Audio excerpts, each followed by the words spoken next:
حكاية عيني تقرين الزخدو بزوحي وزمخني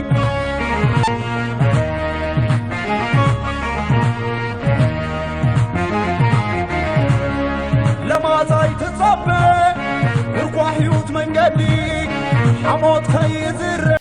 እዚ ሶላር ፀሓይ ምስ ሃረማ እንታይ ዝኹን ዘሎ እዚ ዲሲ ከመንጭ ከሎ ክንደይ ዋት እዩ ክንደይ ቮልት እዩ ዘይኮነ እቲ ዲሲ ስለ ዘመንጩ ዲሲ ቮልት ስለ ዘመንጩ ናብ ኤሲ ቮልት ክንቀይሮ እንድሕር ኮይና ኣብዚ እንታይ ከድልየና ኦንዲሎክ ከድልየና ኣለዎ ኦንዲሎክ እንድሕር ዘይብልና እዚ ኣምፑል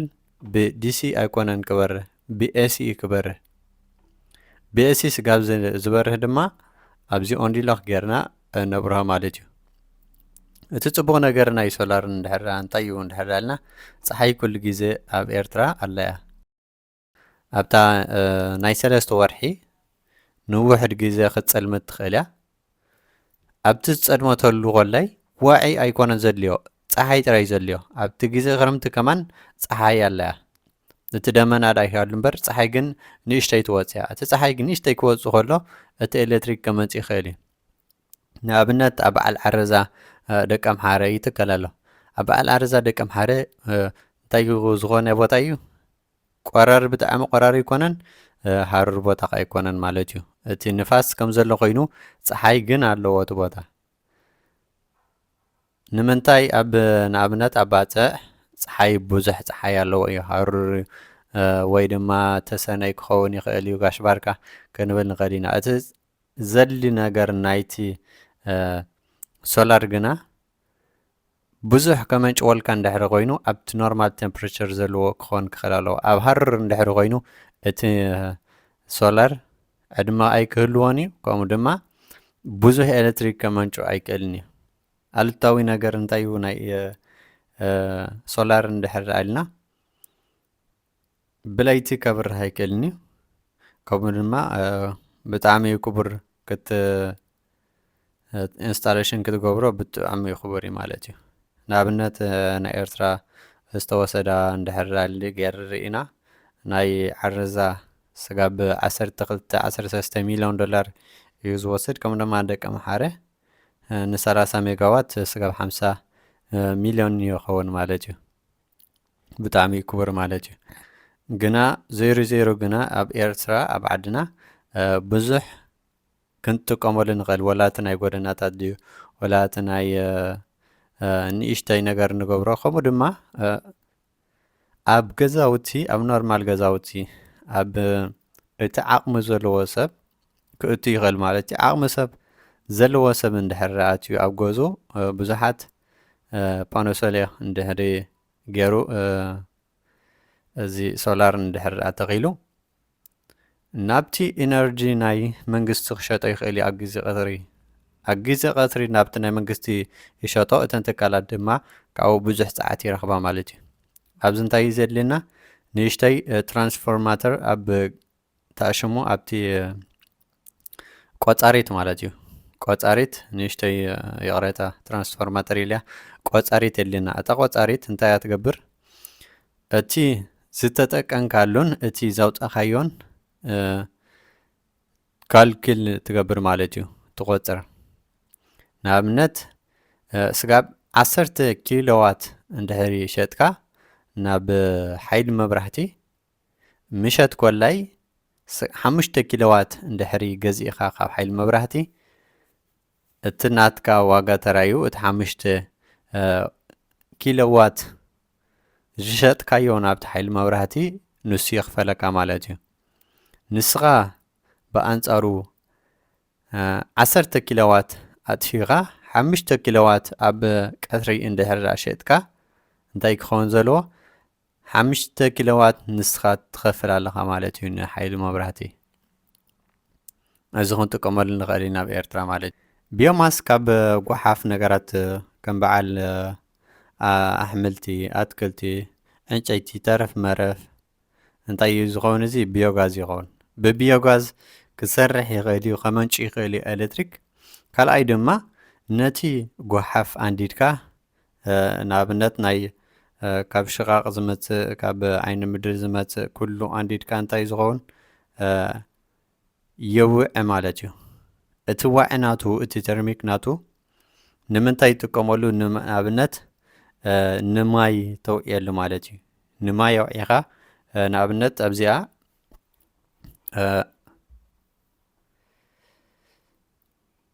ከምዚኣ ንሪኣ ዘለና ማይ እንድሕር ኣውዕየ እዚ ማይ ቴምፕሬቸር እንድሕር ወሲደሉ እዚ ጓሓፍ ጌርና ንውሰዶ ማለት እዩ ጓሓፍ ዝተረፈ ኣታኽልቲ ኣራንሺ ድዩ ባናና ድዩ ፍረታት ድዩ ከምኡ ድማ ዳካ ናይ ቡን ድዩ ኣብዚ ይኣቱ ማለት እዩ እዚ ኣብዚ ኣትዩ እቲ ዕንጨይቲ ኣትዩ የርስኖ ማለት እዩ ነዚ በራድ እዚ በራድ እንታይ መሊኡ ኣሎ ማይ ይመልእ ኣሎ እዚ ማይ ምስ መልአ ነዚ ሓዊ እንድሕር ወሊዕናዮ እንታይ ዝኸውን እዚ ሃፋ ይርአየና ኩሉ ሃፋ ይወፅእ ኣሎ ካብዚ እዚ ሃፋ ነዚ ቱርቢን የዝውሮ ኣሎ ማለት እዩ እዚ ምስ ዝወሮ ነዚ ቱርቢን ምስ ዝወሮ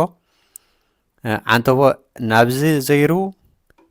ዘይሩ ሓደ ኢልና ነርና እቲ ኖርዝን ሳውዝን ስለ ዝዘውር ናብዚ ዘይሩ ኩሉ ሓንቲ እዩ ማለት እዩ እቲ ዋን ኔጌቲቭ ዋን ወይ ድማ ዋን ኔጌቲቭ ዋን ኔጌቲቭ ዋን ዝመፅእ ናይ ኣልተርናቲቭ ካረንት እዩ ማለት እዩ ሕጂ ከም ዝርአ ዘለና እዚ ሃፋ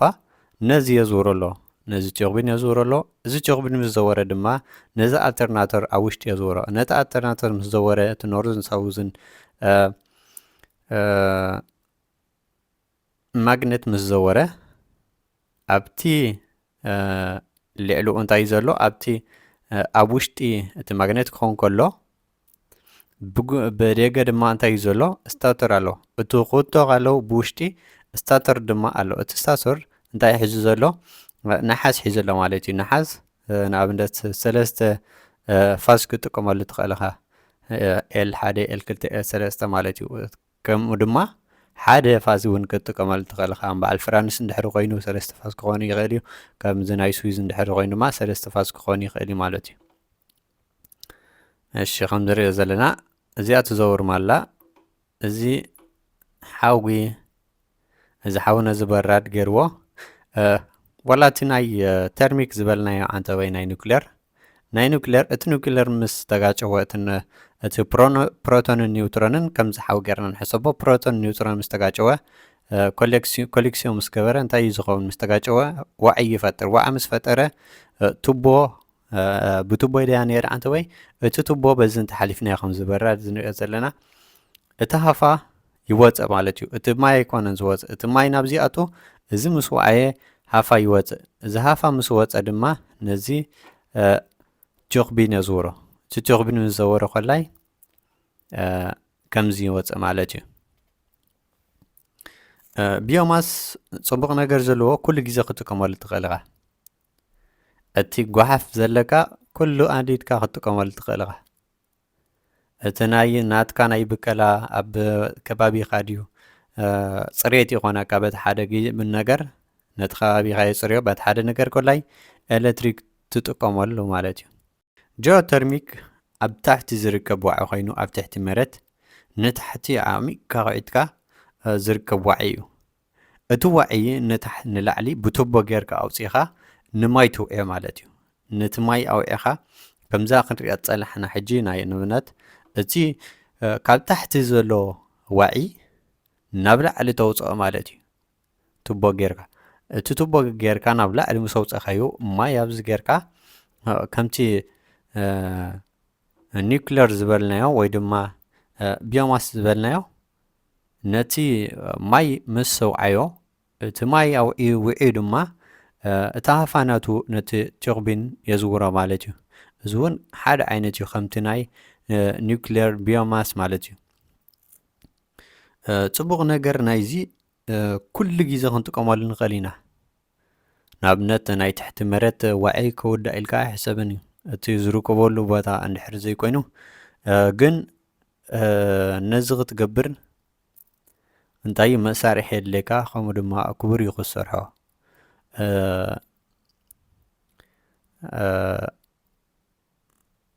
ከምኡ ድማ እንዳሰራሕኻ ብዙሕ ነገር ከጋጥም ይኽእል እዩ ማለት እዩ ከም ምንቅጥቃጥ ምድሪ ገለ ከቃንጥመካ ይኽእል እዩ ሃይድሮሊየን እንታይ እዩ ኣብ ባሕሪ ዝርከብ ወይ ድማ ኣብ ዋሒዝ ዝዝርጋሕ ኮይኑ እቲ ማይ ሓፍ ክሓልፍ ከሎ ነቲ ማዕበል በቲ ማዕበል ወይ ከዓ በቲ ዝሓልፍ ዘሎ ማይ እቲ ቱርቢን ይዘውር ማለት እዩ እቲ ቱርቢን ምስ ዘወረ እንታይ እዩ ነቲ ኣልተርናተር ይዝውሮ እቲ ኣልተርናተር ምስ ዘወረ ድማ እቲ ፀዓት የመንጭ ማለት እዩ እዚ ንኣብነት ኣብ ኤርትራ ኣበይ ክንከብሮ ንኽእል ንሕር ኢልና ንኣብነት ከምዚ ኣብ ባፅዕ ዘሎ ወይ ድማ ፖርትዋን ወይ ድማ ኣብዚ ናይ ቀጣን ስጋለት ዘሎ እቲ ማይ ክሓልፍ ከሎ ንኣብነት ባሕሪ ይገይሽ ባሕሪ ክገይሽ ከሎ ክሓልፍ ክወፅእ እንድሕር ጌርናዮ እቲ ናይ ቱርቢን እቲ ቱርቢን ክዘውር ይኽእል እዩ ምክንያቱ እቲ ማይ ክወፅእን ክኣቱን ከሎን ክዘውር ይኽእል እዩ ብዙሕ ደኣ የመንጩ ክንብል ኣይንኽእል ኢና እምበር ውሑድ ከመንጭ ውሑድ ኣመንጭ ድማ ናብቲ ሓይሊ መብራህቲ እንድሕር ተፀምቢሩ ሓገዝ እዩ ዝኾን ማለት እዩ ካብትን ኢልካ ንኣብነት ኣብዚ ዓዲ እንድሕር ርኢናዮ እቲ ብብዝሒ ተመንጭዎ ፀዓት ካበዩ እዛ ከተማ ዘለናዮ ማለት እዩ ካብ ናይ ሃይድሮ ኤሌክትሪክ እዩ 9 ሜጋዋት ተፍሪ ማለት እዩ እቲ ንዝተረፋ ድማ 7 ሜጋዋት 3 ሜጋዋት 7 ሜጋዋት 8 ሜጋዋት ካልኣይ እቲ ናይ ቢዮማስ ወይ ቢዮጋዝ ከምኡ ድማ ኣብ ናይ ንእሽተይ ሃይድሮ ኤሌክትሪክ ዘመንጭው እየን ማለት እዩ ናይ ሶላር ክህሉ ኣሎ እዩ ናይ ሶላር እውን ብጣዕሚ ሓጋዚ ማለት እዩ ኣብ ነፍሲ ወከፍ ገዛ ንኣብነት ሕጂ ዝስራሕ ገዛውቲ ብፍላይ እቲ ኦቶሪዛሲዮን ክህልዎም እንድሕሪ ኮይኑ ኣብቲ ናቶም ልዕሊ ገዛ ግድን እቲ ናይ ሶላር ክትከል ክኽእል ኣለዎ እቲ ሶላር ዘይክተኽሉ ኮይኖም እቲ ኦቶሪዛሲዮን ኣይወሃብን ማለት እዩ እቲ ንኽሰርሑ ፍቓድ ኣይወሃብን ማለት እዩ ፍቓድ ክወሃብ እንድሕር ኮይኖም ሓድሽ ገዛ እንድሕር ኮይኑ ግድን ኮላይ ሶላር ኣብ ላዕሊ ክተኽሉ ኣለዎም ሶላር ተኺሎም ድማ ናበዮም ዝሸጥዎ ንሶም ኣይጥቀሙሉ እዮም ንኣብነት ከምዚ ባዕልኻ ትጥቀመሉ ተኺሉ ናብ ገዝኦም ኣይኮነ ዝኣትው እቲ ፀዓት እቲ ሶላር ምስ ኣመንጭዎ ካብቲ ገዝኦም ናበይ ዝኸይድ ትኺሉ ናብ ኸይዞ እዩ ዝኸይድ ናብቲ ሓይሊ መብራህቲ ኣብቲ ናቶም ኣብቲ ገዝኦም እንታይ ኣለዎም ቆፃሪት ኣለዎም ክንደይ ኣመንጭዋ ክንደይ ዋት ተመንጭላ ኣብ ሰዓት ክንደይ ወሲድካ ኣብ ሰዓት ናብ ገዛኻ ካልኩሌሽን ጌራ ትነግረካ ማለት እዩ ብቴሌፎንካ ክትቆፃፀር ትኽእል ኢኻ ወይ ድማ እቲ ናትካ ቆፃሪት ክትከታተሎ ትኽእል ኢኻ ማለት እዩ ንሶም ግና ኣይጥቀሙሉን እዮም ትኺሉ ናበይ ዝኸይድ ናብቲ ኸይዞ ወይ ድማ ሓይሊ ኤሌክትሪክ ዝኸይድ ነቲ ሓይሊ ኤሌክትሪክ ድማ እንታይ እዩ ሓገዝ ይኾነሎ ማለት እዩ ማኺ ኤሌክትሪክ እንታይ እዩ እቲ ዝዘዋወር ወይ ድማ ብኮምፕረሰር ዝሰርሕ ኮይኑ ኣብ ታሕቲ ባሕሪ ጌርካ ነቲ ኮምፕረሰር ብላዕሊ ኮላይ ከምዚ ጎማ ዓይነት ጌርካ እቲ ማዕበል ክንቀሳቐስ ከሎ እንታይ እዩ ነቲ ጎማ ንላዕሊ ንታሕቲ ንላዕሊ ንታሕቲ የብሎ እሞ እቲ ጎማ ንላዕሊ ንታሕቲ ምስ በለ ነቲ ኣልተርናተር ኣብ ታሕቲ ዘሎ የዝውሮ እቲ ቱርቢን ዘይኮነ ዘዝውሮ ኣብዚ ግን ነቲ ኣልተርናተር እዩ ብቐጥታ ዘዝውሮ ነቲ ኣልተርናተር ምስ ዘዝውሮ ኮላይ ኤሌክትሪክ ይመንጭው ማለት እዩ ንኣብነት ከምዚ ናይ ኣብና ኤርትራ ኣብ ብዙሕ ቦታታት ንኣብነት ክህሊ ይኽእል እዩ ኣነ እኮ ኣይፈልጦን እየ ኣበይ ቦታ እዩ ብዝሒ ማዕበል ዘሎ ኣብቲ ብዝሒ ማዕበል ዘለዎ እንድሕር ተዘርጊሑ እቲ ኮምፕረሰር እንታይ እዩ ንታሕቲ ንላዕሊ ንታሕቲ ንላዕሊ ንታሕቲ ንላዕሊ ምስ ፀቆጦ ኤሌክትሪክ ከመንጭ ይኽእል ማለት እዩ ነዚ ዘድሊ ብዙሕ ነገር እዩ ግን ዓቕሚ የድሊ ከምኡ ድማ ቦታ ከየድልየካ ሕዙእ ቦታ የድልየካ ማለት እዩ ኣብቲ መጀመርታ እቲ ማዕበል የድልየካ እቲ ማዕበል ዘለዎ ቦታ ኮላይ ሕዙእ ቦታ ክኾን ኣለዎ ማለት እዩ ብልዕሊኡ መርከብ ክትሓልፍ ኣይትኽእልን እያ ንእሽቶ ጀላቡ እውን ክሓልፋ ኣይክእላን ማለት እዩ